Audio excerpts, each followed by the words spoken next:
My Pac story really involved me and Marlon, because that day Pac wasn't on the set.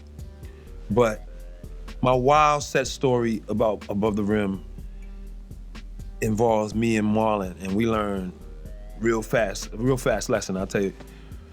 That day Pac is not on the set, but his trailer is right next to me and Marlon's. So we end up going to his trailer and everything, you know what I'm saying? And I don't even know if Marlon gonna remember this, but we go in his trailer, and he had a box of blunts, right? The Philly type blunts, them big ass Philly blunts. Smell like weed in there, we chilling. Boom, boom, boom, at the door. Now it's Tupac's trailer. Now every day he had like, I don't know how many hundreds of extras, girls, all girls like, and guys, but mainly girls, young too, out there in front of the trailer before he got there, after he got there. And even on the day he ain't there, you know, they popping up, knocking on the door. So I'm thinking it's a production assistant to come get us out the room. Nah, it's one of the girls, two of them actually, right? Cute ones, you know what I'm saying? Kind of cool. Marlon's like, bring him in here. Come on, you know, Marlon's silly, so he said, come on, bring him in here. So we let him come in. Two of them come in, but one like, I'm a bail. So one of them bails, right? So it's me and Marlon, and then we with this girl. And nothing's going on. She's just kind of like talking a lot. Can I use the bathroom? You know, in the trailer, it's like a little small bathroom in there. So she goes in the bathroom, and me and Marlon, we sitting down. He's sitting like right there. I don't know what the hell, we must have thought something was gonna pop, but you know, wasn't nothing popping really. So he's sitting down, I'm sitting down. We on the little couch, bullshit couch that's inside the trailer. Boom, open up the little bathroom door, come out on all fours.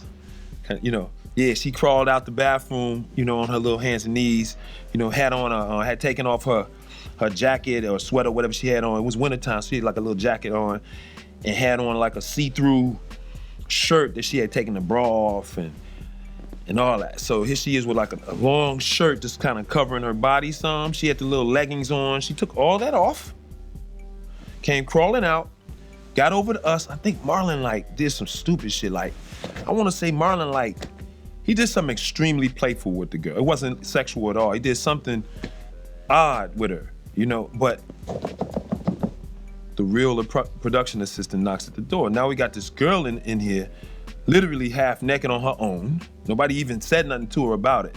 But it's kind of the power of Tupac, like, cause she ain't know me, that's my first movie. That's Marlon like second movie, she ain't really know us, you know?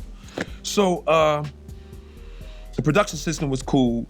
He saw the girl, he came in the trailer, looked at us like we was cool, but we had something popping, but it was looking like y'all got something popping, y'all young. How y'all get it cracking in here like this?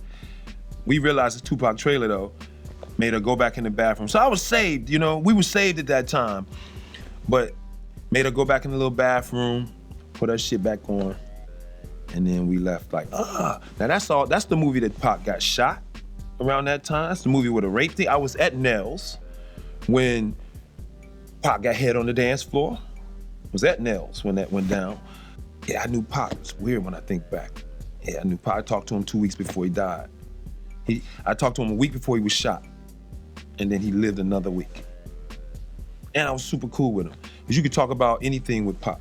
So he would talk to me about literally everything. And I got in the cypher with him. I'm from Chicago. I ain't give a shit. When I was in New York, I was like, when I moved to New York, I had to move there. I was there in 92.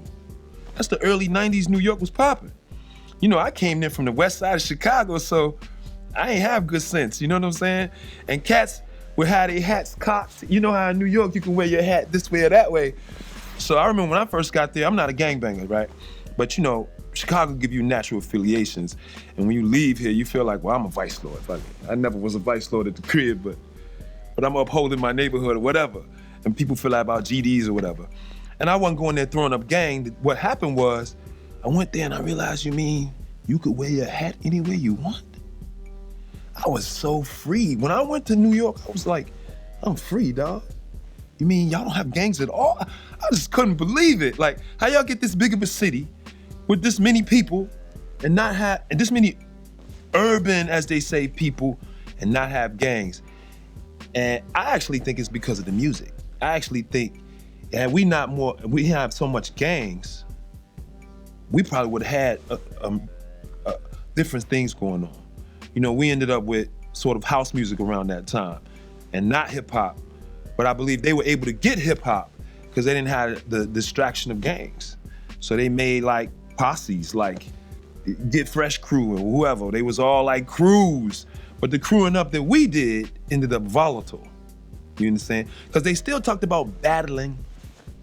They still crewed up, which is like little gangs, you know, because they wasn't posseing with each other.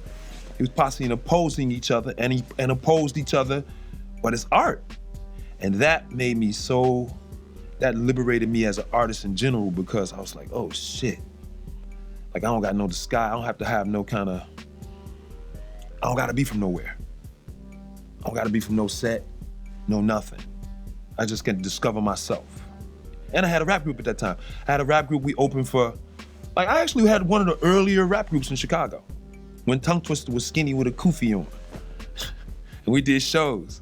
Like I opened for Big Daddy Kane, Special Ed, Two Live Crew, NWA, all them cats back in the days. Who else? DOC, Tribe Called Quest, De La Soul. I did Diggable Planets. I did all of those. I thought I was just gonna be an MC only. You know what I'm saying? But the acting guys loved me at an early age, you know, and they just looked out for me in a big way. So I, you know, like I said, Above the Rim was the first thing I auditioned for.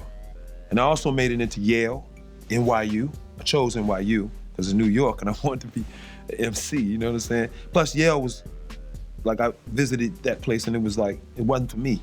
My mother was like, no, you gotta go to a place like, I'm out, Mom, I'm going to New York. So, you know I didn't finish that while, but that story is really, you looking at me on the camera, you can see a little bit of my history. And people think I'm from New York, but I'm very much from Chicago. Even when I was in New York, I was like, no, I'm from Chicago. I never went there in front of like, but my voice naturally pick up the vowel sounds. You can't live there a decade and not come out of there like saying your O's and R's a little differently, you know? So they think I'm from New York. Most New Yorkers, they think I'm from New York because I orked that, because it just naturally I do now.